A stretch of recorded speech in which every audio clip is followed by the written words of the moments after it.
Olá, pessoal.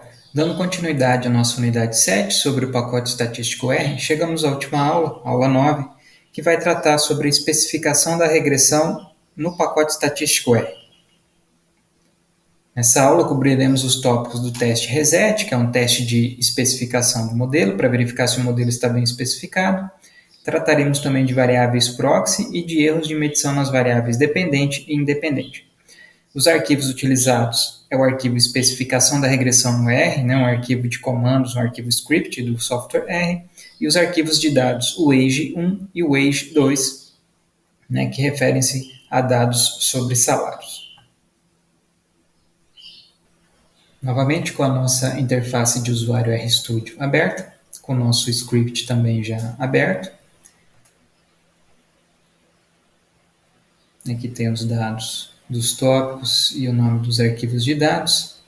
Novamente, nossas linhas de comandos para fazer a limpeza do ambiente de dados e também a criação do objeto de diretório que contém o endereço no computador onde encontram-se as bases de dados, o age1 e o age2, utilizadas nesse script. Também na sequência aqui, a nossa rotina para fazer a abertura dos pacotes que contêm os comandos necessários para executar o script. Então, nós vamos executar primeiro essas linhas.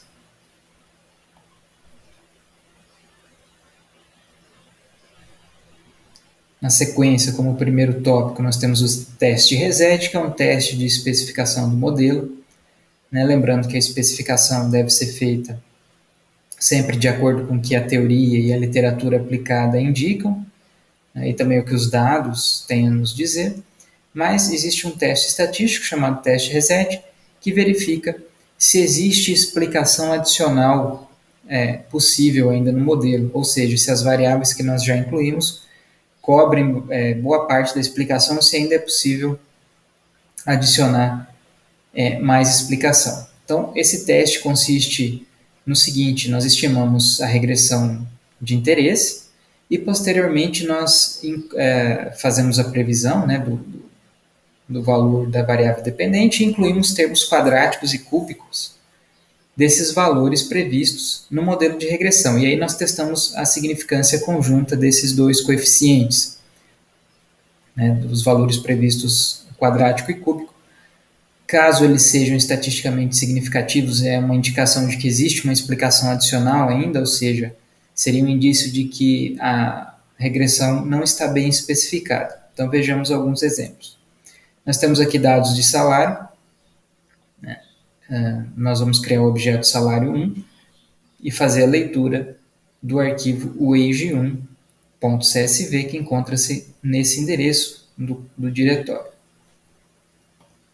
Então, carregamos os dados, vamos estimar o primeiro modelo, chamamos aqui de modelo 1, que é uma regressão linear do salário em função da educação, da experiência e dessa variável tenure, que indica se a pessoa tem estabilidade no emprego. Na base de dados é o salário 1, nós vamos solicitar o R que mostre os resultados. E, posteriormente, já com a variante aqui do operador pipe e o comando mutate, nós vamos criar o y previsto, a variável dependente da previsão do modelo, é o comando fitted do modelo 1, e logo em seguida nós elevamos os valores ao quadrado e ao cubo para posteriormente fazer o teste reset. Então aqui está o resultado do modelo, maior educação, maior salário, maior experiência, maior salário, se tem estabilidade também o salário é maior. Então nós vamos verificar se esse modelo aqui é adequado, está bem especificado para explicar o salário. Então nós faremos o teste reset, que vai ser, faremos isso aqui criando o objeto modelo 1 reset, e esse objeto vai utilizar o comando update, ou seja, ele vai pegar o modelo 1 e vai fazer uma atualização. Ele vai incluir lá as variáveis y previsto ao quadrado e ao cubo, e posteriormente, aqui só mostra os resultados, e aí nós fazemos aqui o teste para verificar se os coeficientes em conjunto são estatisticamente iguais a zero. Então, ao estimar essas linhas de comando, nós verificamos aqui que pelo menos o y previsto aqui é significativo, 5% ao quadrado, y previsto ao quadrado. No entanto, o que nos interessa é verificar a significância conjunta desses dois coeficientes, ou dos coeficientes dessas duas variáveis. E ao fazer isso, nós verificamos aqui uma probabilidade muito baixa, dado a notação científica aqui, um valor muito próximo de zero, ou seja, menor que 5%, que é a nossa porcentagem, é o nosso limite ali, nosso valor crítico. E como a hipótese nula é de que o modelo está bem especificado, nós vamos rejeitar essa hipótese, dado que o resultado aqui foi menor que 5% do valor P. Ou seja, como o valor P aqui foi menor que 5%, o modelo está subespecificado ou mal especificado. Ou seja, nós poderíamos, ou existe uma explicação, uma boa parte da variância da variável dependente que ainda faltou ser explicada. Ou nós poderíamos trocar a forma, ou na verdade o indicativo que nós podemos alterar a forma funcional ou incluir variáveis que permitem explicar melhor esse modelo, essa variável dependente. E é isso que nós faremos com outros modelos. Na sequência, ao invés do modelo de salário, nós vamos estimar o modelo com o logaritmo do salário. É o mesmo modelo, nós criaremos aqui um modelo, um objeto chamado modelo 2, e a única diferença é que aqui nós estamos usando a variável LWage ao invés de wage, que é o logaritmo da variável salário. As variáveis explicativas são as mesmas.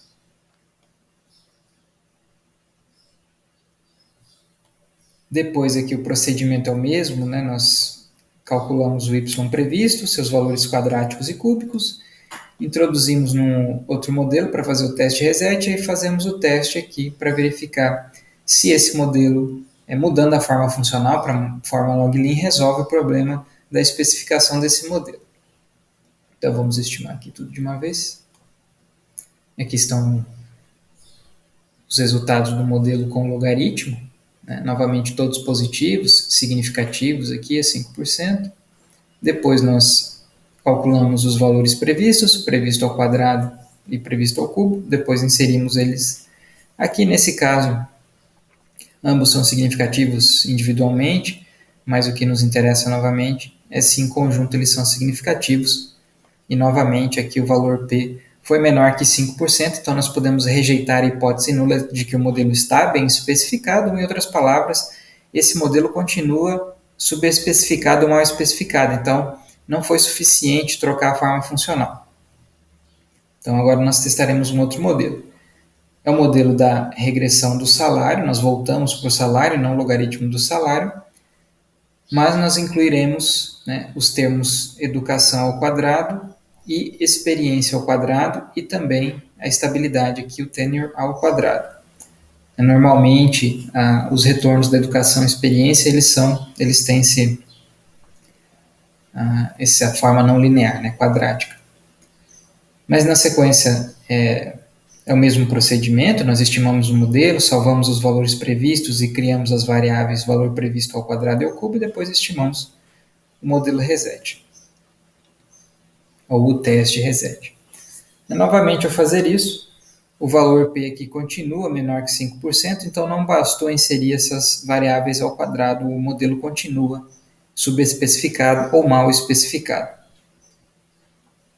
Na sequência, nós voltamos para a regressão do logaritmo do salário por hora com essas variáveis, as variáveis explicativas também ao quadrado. E fazemos o teste reset novamente. Nesse caso, como nós podemos observar, o valor P foi maior que 5%. Então agora nós não rejeitamos a hipótese nula de que o modelo está bem especificado. Então este modelo, modelo log-lin, a forma funcional log-lin, e com os termos quadráticos, ele está bem especificado. Então ele explica bem a variável salário. Então, como eu disse, se nós seguirmos a literatura aplicada e a teoria, na verdade é esse o modelo que sugere, que é sugerido pela teoria. Então o modelo está bem especificado. Como próximo tópico, nós temos a variável proxy. né, que é uma variável próxima, uma variável... Normalmente, nós não conseguimos observar as variáveis de interesse, né, como é o caso ali na regressão do próprio salário, onde nós não conseguimos verificar a produtividade. Né? Na literatura, na microeconomia, o que determina o salário é a produtividade do trabalho. No entanto, nós não verificamos muitas vezes essa variável, nós utilizamos uma variável próxima, uma variável que represente a produtividade. E essa variável é a escolaridade, a educação. Então, nós supomos que quanto maior a escolaridade, maior tende a ser a produtividade do indivíduo. E esse tópico mostra simplesmente que a utilização da variável proxy ela faz com que os parâmetros sejam não viesados. Então, nós vamos fazer um exemplo aqui do salário com o QI. Né? Então, nós vamos criar um outro objeto aqui, o salário 2, e vamos ler agora o arquivo wage2, que contém outros dados de salário.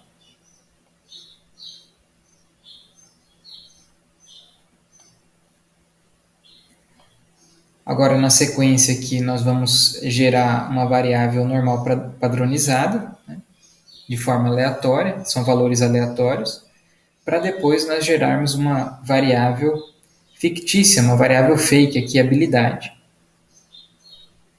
Nós vamos utilizar, então, esses comandos aqui para gerar uma variável, que é a variável habilidade.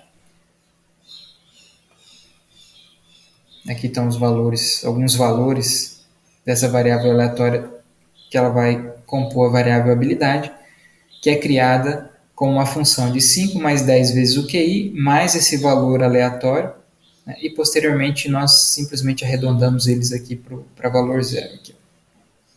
Então criamos essa variável habilidade.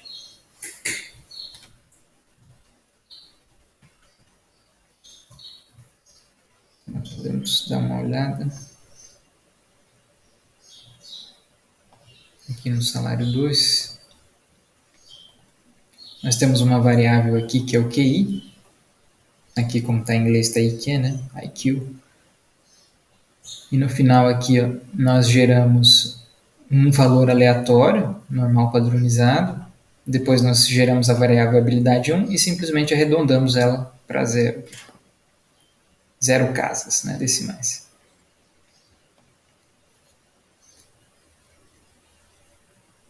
Então agora nós temos uma nova base de dados. Antes nós estávamos trabalhando com o Wage 1, agora com o Wage 2. Aqui simplesmente algumas estatísticas descritivas, né? Como o comando Stargazer, que nós já estamos acostumados, que gera tabelas formatadas. Aqui o comando Head, que mostra as primeiras observações.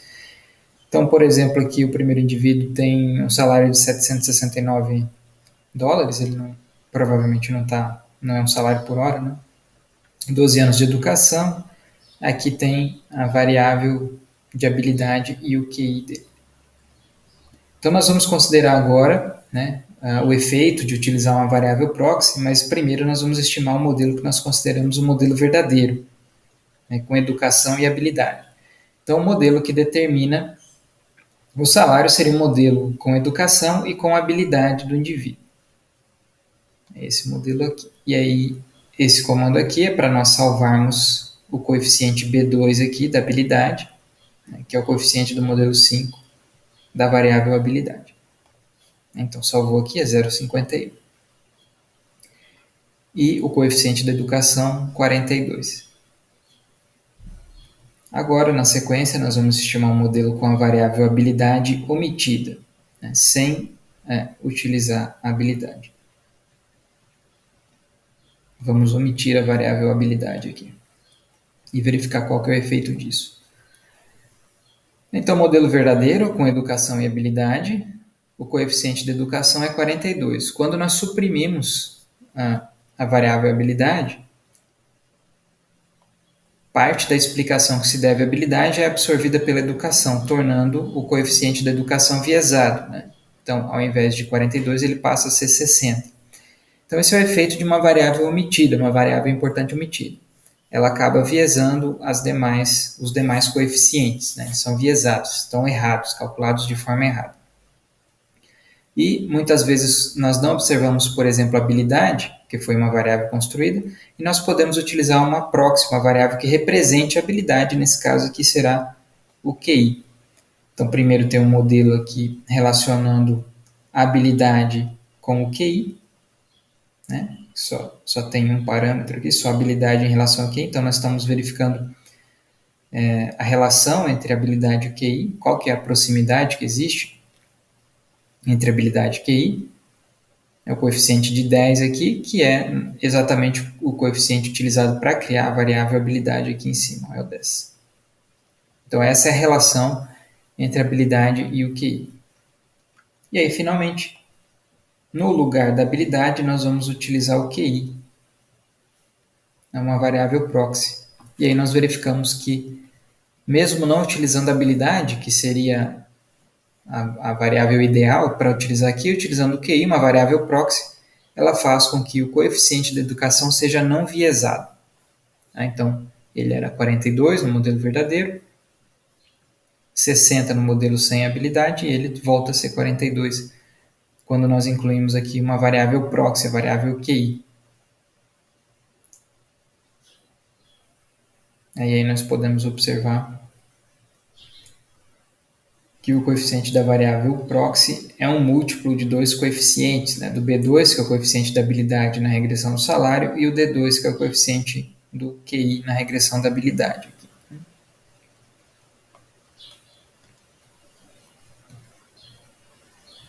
Por fim, o último tópico aqui são os erros de mensuração, os erros de medição, nas variáveis dependente e independente. Quando esse erro ocorre na variável dependente, não há muito problema. O único problema é que os erros padrão vão ser maiores, né? O modelo perde eficiência, os erros padrão serão maiores, né? Mas isso não é um problema tão sério quanto erros de medição nas variáveis independentes, que vai introduzir viés, tendência nos coeficientes, nos estimadores. Então, para exemplificar isso, nós vamos gerar variáveis, a variável dependente, salário, né, com erro de mensuração, e ela vai chamar wage M. E o erro de mensuração inserido é exatamente esse aqui. Nós vamos utilizar novamente aqui a variante do operador pipe, né, ou seja, o que for feito do lado direito vai ser atribuído ao objeto do lado esquerdo. Nós vamos utilizar o comando mutate para criar a variável wageM. E utilizando o comando casewhen, ele vai arredondar. Toda vez que o salário estiver entre 20 e 25, ele vai arredondar para 25. Quando estiver entre 15 e 20, ele vai arredondar para 20, e assim sucessivamente. Então é só um arredondamento, né, de 5, do múltiplo de 5 superior. Isso vai introduzir um erro, né, na medição da variável dependente, salário, e nós faremos a mesma coisa para uma das variáveis explicativas, que é a experiência M, e aí ele vai arredondar para o múltiplo de 10 seguinte. Então, nós podemos dar uma olhadinha na base de dados para ver o que foi feito. Salário 1. Então aqui nós podemos ver o salário, e aqui a experiência, e aqui no final, né, foi arredondado sempre para cima, múltiplo de 5 e múltiplo de 10 para a experiência. Agora aqui só estatísticas descritivas, mostrando aqui que a média do salário é 5,89 e o do salário viesado, né, com erro de medição, passa a ser 7,91, a experiência 17, com introdução do erro, a média passa a ser 22. Só exemplificando, né, aqui também está mostrando. Com um salário, quando era 3,10, foi arredondado para cima, para o múltiplo de 5, foi para 5, 5, e assim também ocorreu na experiência, só que para múltiplo de 10.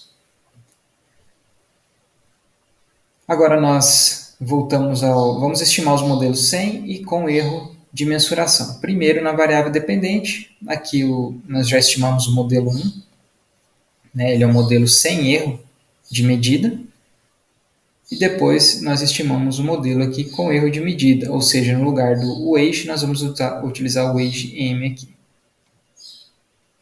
Então, nós vamos verificar que os coeficientes são parecidos, né?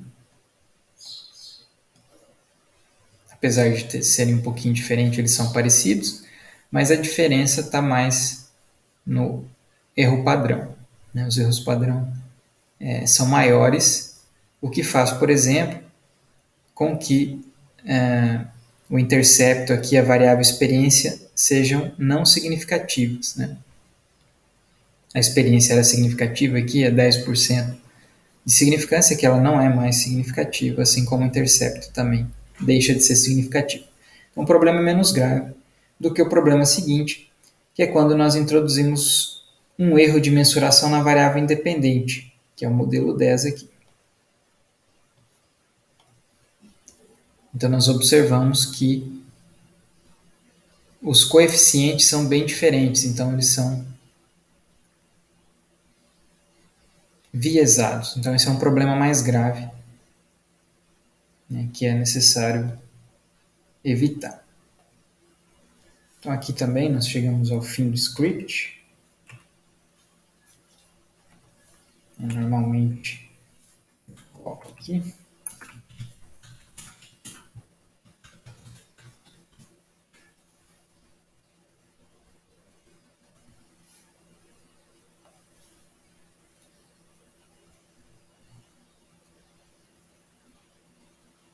Essa, portanto, foi a nossa última aula dessa sequência da unidade 7, que tratou da especificação da regressão no R.